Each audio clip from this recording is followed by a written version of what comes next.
बिस्मिल्लाहिर्रहमानिर्रहीम। उर्दू में सब कुछ चैनल के साथ मैं मोहम्मद सलीम आपकी खिदमत में हाज़िर हूँ। और आज मैं आपके लिए जो वीडियो लाया हूँ उसमें हम दोबारा जनरल एंट्रीज़ के मुतालिक ही पढ़ेंगे। जो मैंने इसका पहला पार्ट बनाया था जनरल एंट्री का, उसमें तकरीबन हमने 15 एंट्रीज़ पास की थी। और इस वीडियो का मकसद ये है कि मैं आपको कोशिश ये करूँ कि बकाया जितनी भी एंट्रीज़ बाकी हैं उनको पूरा करें, और जो एंट्रीज़ ज़्यादा यूज़ में आती हैं उनको हम अच्छी तरह समझ लें, ताकि आप लोगों को अकाउंटिंग में आसानी हो जाए। क्योंकि अगर आपकी बेसिक अच्छी है, rules of debit and credit और एंट्रीज़ अगर आपको, जनरल एंट्रीज़ अगर आपको आती हैं, तो फिर बहुत आसानी हो जाती है आपके लिए अकाउंटिंग में। तो चलिए शुरू करते हैं। पहली एंट्री है 16वीं एंट्री। आपको पता है कि पहले जो हिस्सा था इसका जनरल एंट्रीज़ का जो मैंने बनाई थी उसमें 15 एंट्रीज़ थी। अब मैं आपको 16वीं एंट्री सिखा रहा हूँ। तो 16वीं एंट्री है परचेज ऑफ मशीनरी और any other assets for cash not for the purpose of resale. यानी हमने मशीनरी ख़रीदी है और दूसरा असेट्स भी ख़रीदा है, लेकिन इसका मकसद ये है कि इसको हमें दोबारा बेचना नहीं, और ये नक़द ख़रीदा है कैश की सूरत में। तो इसकी एंट्री क्या बनेगी? एंट्री ये बनेगी कि आपको पता है कि मशीनरी जो है वो असेट्स है, और जब असेट्स बढ़े तो डेबिट होता है, तो मशीनरी जो है डेबिट होगी। और दूसरा, इसके अलावा हमने मज़ीद असेट्स भी ख़रीदे हैं। अब असेट्स जो है कोई भी हो, चूँकि असेट्स बढ़ता है तो डेबिट होता है, चाहे वो फर्नीचर हो या कुछ भी हो। तो जब हम एंट्री बनाएंगे तो जो भी फर्नीचर होगा या जो भी दूसरा असेट्स होगा उसका यहाँ पर नाम लिखेंगे और उसको भी डेबिट करेंगे, क्योंकि असेट्स जब बढ़ता है तो डेबिट होता है। इसके बदले में हमारे पास से या तो कैश जाएगा या चेक वगैरह या बैंक से पैसे जाएंगे, तो इस सूरत में ये क्रेडिट होगा। तो कैश या बैंक क्रेडिट होगा। और आपको पता है कि जब असेट्स घटता है तो क्रेडिट होता है, तो यहाँ पर कैश या बैंक क्रेडिट हो जाएगा। तो ये हो गई 16वीं एंट्री। अब हम 17वीं एंट्री की तरफ, एक और एंट्री की तरफ आते हैं, और ये एंट्री है for depreciation charge on assets. कि हमने जो है डिप्रिसिएशन हमारा चार्ज हुआ असेट्स पर। अब डिप्रिसिएशन क्या है? डिप्रिसिएशन ये है कि अगर हम कोई फर्नीचर ख़रीदते हैं तो, या कोई मशीनरी ख़रीदते हैं या कोई भी ऐसी प्लांट वगैरह ख़रीदते हैं, तो उसकी एक एक्सपायरी डेट होती है। मिसाल के तौर पर अगर हम एक फ़र्नीचर ख़रीदते हैं, या फॉर एग्ज़ाम्पल हम एक मशीनरी ख़रीदते हैं, ठीक है।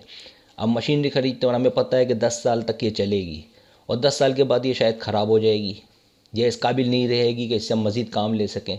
तो इस सूरत में इसकी जो 10 साल की जो वैल्यूज़ होती हैं, जैसे फॉर एग्ज़ाम्पल ये जो मशीन है ये तकरीबन मिसाल के तौर पर 10,000 की है, और हमें पता है कि ये 10 साल चलेगी।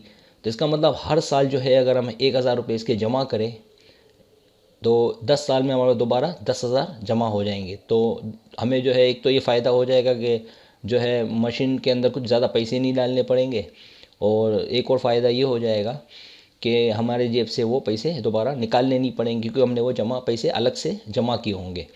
तो इसका मतलब हर महीने तकरीबन 1,000 रुपया हमारा खर्चा हो रहा है, मशीन यानी कि ज़ाय हो रही है, यूज़ हो रही है। तो हम 1,000 रुपये अलग करेंगे तो ये हमारा खर्चा हुआ। और आपको पता है कि जब खर्चा बढ़े तो डेबिट होता है, एक्सपेंसेस जब बढ़ता है, इंक्रीज़ होता है तो डेबिट होता है। तो यहाँ देखें एक्सपेंस बढ़ा है क्योंकि हमने मशीन के पैसे अलग निकाल लिए हैं। तो डिप्रिसिएशन एक्सपेंसेस डेबिट, और आपको क्रेडिट कर देना अलाउंस फॉर डिप्रिसिएशन, कि हमने जो अलाउंस जो डिप्रिसिएशन का है कि जो मशीन ज़ाया हो रही है उसको हम क्रेडिट करेंगे, ठीक है। अब इसके बाद मज़ीद एक और एंट्री पास करते हैं, और ये एंट्री क्या है? For withdrawal of cash from bank for personal और प्राइवेट यूज़। यानी हम अपने कारोबार में से क्या कह रहा है ये कि the withdrawal of cash from bank, कि हमने जो है अपने कारोबार के पैसों में से जो बैंक के अंदर जो अकाउंट है हमारा बैंक के ज़रिए से, उसको जो हमने कारोबार के लिए मुख्तस करके रखा हुआ है, तो हम अपने कारोबार यानी कि अपने कैपिटल में से कुछ पैसे अपने ज़ाती यूज़, प्राइवेट यूज़ के लिए निकाल रहे हैं। तो आपको पता है कि कारोबार में कैपिटल होता है, और जब कैपिटल बढ़ता है तो क्रेडिट होता है। लेकिन यहाँ आप अपने कैपिटल में से कुछ पैसे निकाल रहे हैं, तो हमने वो जो पैसे थे वो बैंक में अपने कारोबार के लिए रखे थे। तो कारोबार में ये जो कैपिटल है यहाँ पे घट रहा है, क्योंकि हम कैपिटल अपने कारोबार में से पैसा निकाल रहे हैं। और आपको पता है कि जब कैपिटल घटता है तो डेबिट होता है। तो चूँकि हमने ड्राइंग की सूरत में निकाले हैं, तो ड्राइंग जो है ये कैपिटल ही होता है। और आपको पता है कि जब कैपिटल घटता है तो डेबिट होता है, तो यहाँ ड्राइंग डेबिट होगा, और इसके बदले में हमने बैंक से पैसे निकाले हैं तो बैंक क्रेडिट हो जाएगा। तो ये हो गई 18वीं एंट्री। अब एक और एंट्री की तरफ आते हैं, for withdrawal of cash from bank for office use. अब हमने जो है पैसे निकाले हैं ऑफिस यूज़ के लिए, तो जब ऑफिस यूज़ के लिए निकालेंगे तो ड्राइंग डेबिट नहीं होगा बल्कि कैश डेबिट होगा। तो इसलिए हमने कैश डेबिट किया। और आपको पता है कि जब असेट्स जो है वो बढ़ता है तो डेबिट होता है, तो कैश हमारे पास हाथ में आया है तो कैश डेबिट हो गया। और चूँकि हमने बैंक के ज़रिए से निकाले हैं ऑफिस यूज़ के लिए तो बैंक क्रेडिट हो गया। और आपको पता है कि जब असेट्स घटता है तो क्रेडिट होता है, तो डिक्रीज जब होगा असेट्स तो क्रेडिट होगा। अब एक और एंट्री की तरफ आ जाएं, 20वीं entry, if goods withdraw by the proprietor for his personal use. अब जो मालिक है फैक्ट्री का या कारखाने का या किसी भी कारोबार को चला रहा है, वो अपने कैपिटल में से कुछ माल निकालता है। देखिए, इफ़ गुड्स विड्रॉल यानी कि कुछ माल निकालता है बाय द प्रोप्राइटर, प्रोप्राइटर यानी मालिक, फॉर हिज पर्सनल यूज़ यानी अपने ज़ाती इस्तेमाल के लिए। तो वो चूँकि माल निकाल रहा है अपने ज़ाती इस्तेमाल के लिए, तो पहले इसने माल ख़रीदा था अब कारोबार के लिए, तब उस वक्त इसने परचेस को डेबिट किया था। लेकिन यहाँ पर चूँकि माल निकाल रहा है अपने ज़ाती यूज़ के लिए, तो परचेस जो है वो डेबिट की जगह क्रेडिट हो जाएगा। तो परचेस देखें क्रेडिट हो गया, परचेस जो एक्सपेंस है तो यहाँ एक्सपेंस घट गया तो एक्सपेंस क्रेडिट हो गया, परचेस क्रेडिट हो गया। और इसके बदले में ड्राइंग डेबिट हो गया, क्योंकि कारोबार में से अपने ज़ाती इस्तेमाल के लिए जब कोई पैसे निकालेंगे तो वो जो है माल निकालेंगे या पैसे निकालेंगे तो उसको ड्राइंग कहते हैं। और ड्राइंग जो है कैपिटल है, और कैपिटल जो है वो जब घटता है तो डेबिट होता है, तो यहाँ ड्राइंग डेबिट हो जाएगा। अब हम 21वीं एंट्री करते हैं, फॉर सेल और disposal of any old assets at profit. हमने जो है कुछ माल जो हमारे पास पड़ा हुआ था, पुराना असेट्स, उसको हमने यहाँ पर बेचा है और मुनाफे के साथ बेचा है। तो जो माल बेचा है उसको सेल कहते हैं, और जो माल बेचते हैं जो सेल होता है वो अगर पुराना हो तो इसको डिस्पोजल भी कहते हैं। तो इसलिए यहाँ पर कह रहा है कि सेल या डिस्पोजल यानी पुराना माल। और तो जो ओल्ड असेट्स है इसको प्रॉफिट के साथ बेचते हैं। तो जो ये हमारा जो है एक तरह से नुकसान होता अगर ये माल ना बिकता, तो यहाँ पर जो है फ़ायदा हो गया है नुकसान की जगह। तो एक तो हमने माल बेचा है और कैश की सूरत में या बैंक की सूरत में, चूँकि यहाँ लिखा हुआ नहीं है तो दोनों में से एक सूरत हो सकती है। तो जो माल बेचा है तो कैश या बैंक हमारे पास आएगा, बढ़ जाएगा। और आपको पता है कि असेट जब बढ़े तो डेबिट होता है। और अलाउंस फॉर डिप्रिसिएशन जो है यहाँ डेबिट इसलिए किया गया है कि हमें जो नुकसान होने वाला था वो नहीं हुआ, तो डिप्रिसिएशन बजाय ये कि एक्सपेंसेस बढ़ने के घट गया, इसलिए हमने अलाउंस फॉर डिप्रिसिएशन को जो है एक्सपेंस जब घटता है तो डेबिट होता है। एक्सपेंस जो है एक्सपेंसेस जो होता है वो जब बढ़ता है तो डेबिट होता है। तो यहाँ पर जो है एक्सपेंस जो है ये घट गया है तो इसको हमने क्रेडिट किया, और अलाउंस फॉर डिप्रिसिएशन उस वक्त जो है क्रेडिट था, इसको हमने डेबिट कर दिया। तो हमारा जो है नुकसान से हम बच गए, तो अलाउंस फॉर डिप्रिसिएशन को हमने डेबिट कर दिया। और इसके बदले में हमें फ़ायदा हुआ, और फ़ायदा ये हुआ कि हमने प्रॉफिट के साथ ये असेट्स बेचा है। तो आपको पता है कि जब फ़ायदा हो, इनकम हो या गेन हो, तो आमदनी बढ़े या इनकम बढ़े, यानी आमदनी जब जो इनकम जो है वो जब इंक्रीज़ होती है तो क्रेडिट होती है, तो गेन हुआ है, हमें फ़ायदा हुआ है। तो आप देखें gain on sale of assets, कि हमने जो माल बेचा है उस पर हमें जो फ़ायदा हुआ है, तो इनकम जब बढ़ती है तो क्रेडिट होती है, तो यहाँ गेन जो है वो क्रेडिट होगी। तो gain on assets of cell credit हो गया। और दूसरा ओल्ड असेट्स जो है हमने बेचा है, तो असेट्स जब घटे तो क्रेडिट होता है। तो यहाँ असेट्स जो है कोई भी हो सकता है, फर्नीचर हो सकता है, मशीन हो सकती है, इसको हमने पुराना पड़ा हुआ था, इसको हमने बेच दिया, तो इसको हमने क्रेडिट किया। क्रेडिट इसलिए किया कि असेट्स जब घटता है तो क्रेडिट होता है, तो हमने चूँकि असेट्स बेच दिया तो इसका नाम ही यहाँ लिख देंगे जो भी असेट्स होगा, और इसको हम क्रेडिट कर देंगे। अब एक और एंट्री की तरफ आते हैं, और इस एंट्री में ये है 22वीं एंट्री है, फॉर सेल और disposal of any old assets at a loss. अब ऊपर हमने जो एंट्री की थी उसमें ये था कि प्रॉफिट के साथ जो है हमने माल बेचा था पुराना पड़ा हुआ, लेकिन यहाँ पर जो है हम ओल्ड असेट्स जो है वो नुकसान की सूरत में बेच रहे हैं। तो जब हम असेट्स को नुकसान की सूरत में बेचेंगे तो पहले तो ये है कि हमारे पास कैश या बैंक की सूरत में पैसे आ जाएंगे। तो जब जब कैश या बैंक की सूरत में हमारे पास रकम आएगी तो इसको हम डेबिट करेंगे। और आपको पता है कि जब असेट्स बढ़ता है तो डेबिट होता है, तो कैश या बैंक डेबिट हो जाएंगे। इसके बाद हम अलाउंस फॉर डिप्रिसिएशन को डेबिट करेंगे। इसकी वजह ये है कि जब हमें नुकसान होता है तो अलाउंस फॉर डिप्रिसिएशन को हम क्रेडिट करते हैं, लेकिन यहाँ पर हमें हमारी एक चीज़ जो नुकसान होने वाली थी, जो खर्चा होने वाला था, नहीं हुआ, वो चीज़ जो बिक गई, जो नहीं बिकने वाली थी, तो अलाउंस फॉर डिप्रिसिएशन कुछ भी हो उसको हम डेबिट कर देंगे। और तीसरा ये कि हमें ये जो असेट्स बेचा है ये लॉस की सूरत में बेचा है। मिसाल के तौर पर 10,000 की चीज़ 8,000 या 5,000 में बेची है, तो आपको पता है कि जब एक्सपेंस हो, लॉस हो, तो जब वो बढ़ता है तो डेबिट होता है। तो देखिए loss on sale of assets जो है ये डेबिट हुआ, क्योंकि यहाँ एक्सपेंसेस जो है हमारा बढ़ गया है। तो असेट्स एक्सपेंसेस जब बढ़ता है तो डेबिट होता है, तो यहाँ डेबिट हुआ है। और इसके बदले में हमारे पास असेट्स चला गया, पुराना ओल्ड असेट्स। तो आपको पता है जब असेट्स घटता है तो क्रेडिट होता है, तो यहाँ पर जो है असेट्स क्रेडिट हो गया है। अब हम एक और एंट्री की तरफ आते हैं।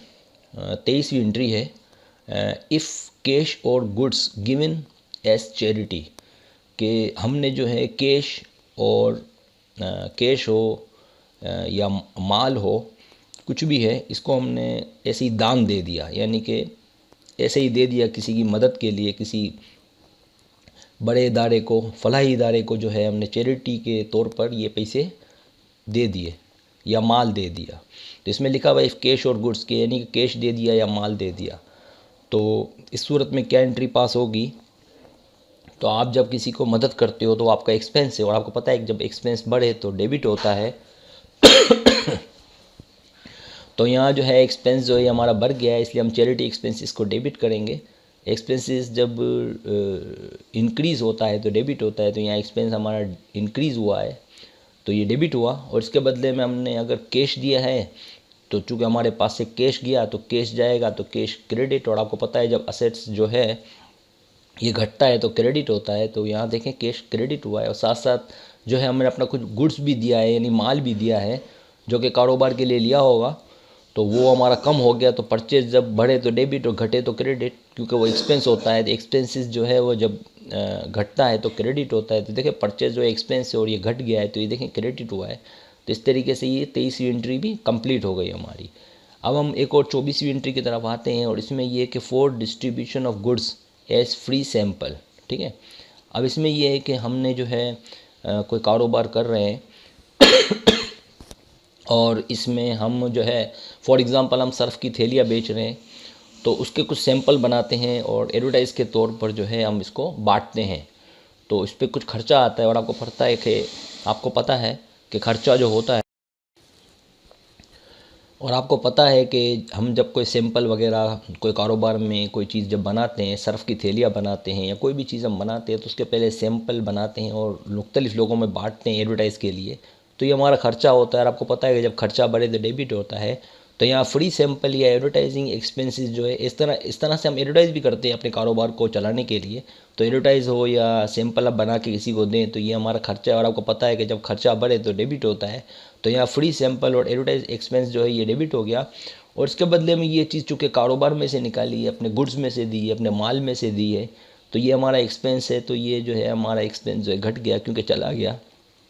तो ये परचेजेस जो है ये क्रेडिट हो जाएगा।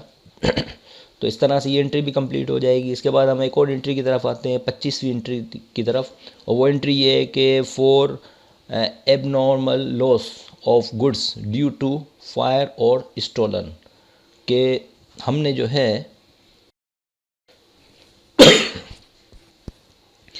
अब यहाँ पर क्या है कि हमारा जो abnormal loss of goods due to fire और स्टोलन के हमारा जो माल है या तो उसमें आग लग गई या वो चोरी हो गया, तो इस सूरत में क्या एंट्री बनेगी?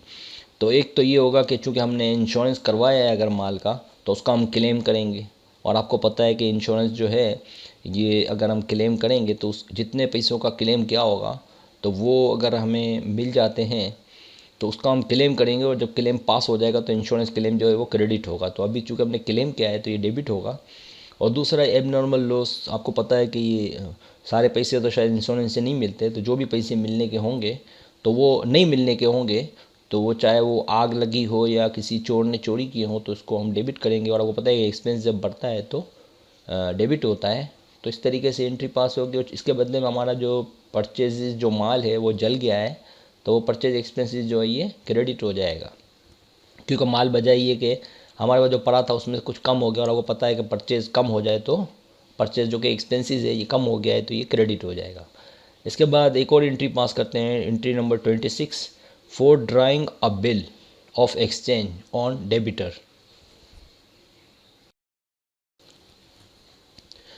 तो इस सूरत में एंट्री क्या पास होगी? अब असल में ये क्या कह रहा है, ये कह रहा है कि for drawing a bill of exchange on debtors के जो दुकानदार है जिसने माल बेचा है उसने उधार में जो माल बेचा था तो उस वक्त एंट्री ये पास हुई थी कि अकाउंट रिसीवेबल डेबिट और सेल इनकम क्रेडिट, लेकिन वो जो है लिखा पढ़ी उस वक्त नहीं हुई थी। तो लिखा पढ़ी हुई, लिखा गया एक बिल में कि भाई ये पैसे हैं और इतने इतने टाइम में ये मिलेंगे।